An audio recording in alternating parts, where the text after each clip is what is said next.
বড় হয়েছি। ওর তো আব্বা মা মারা গেলেন, পরে ঢাকা চলে আসছি। আত্মীয় স্বজন? আমার বাবার যা কিছু ছিল সবকিছু দখল করে উনারা ভালো আছেন। আমি প্রশ্নের কাছে যেটা শুনলাম, তুমি জব করতে চাও না, বিজনেস করতে চাও না, কিছুই করবে না। বাবা অ্যাজ আ রাইটার কিন্তু অনেক পপুলার। মানুষজন বলে একদিনও হুমায়ুন আহমেদের মতো বড় হবে। একদিন? এখন তো না। ওর তো কোনো ক্যারিয়ার গোলই নেই। ও যে প্রফেশনটা বিলং করে এটা তো কোনো ফিউচার নেই। একটা বুলশিট প্রফেশন। সরি আঙ্কেল, কি বললেন? আমি বলেছি বুলশিট প্রফেশন। আপনার কাছে মনে হচ্ছে যে রাইটিং প্রফেশন বুলশিট। ভালো কোন প্রফেশন মনে হয় আপনার কাছে? দুর্নীতি করা, ঘুষ খাওয়া।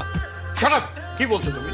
আপনি আপনার বুকে হাত দিয়ে বলেন তো, এই যে আপনার বাড়িতে আপনি এরকম দামি সোফা রেখেছেন, আপনি যে স্যালারি পান ওটাতে যায়, আপনি ঘুষ খান না?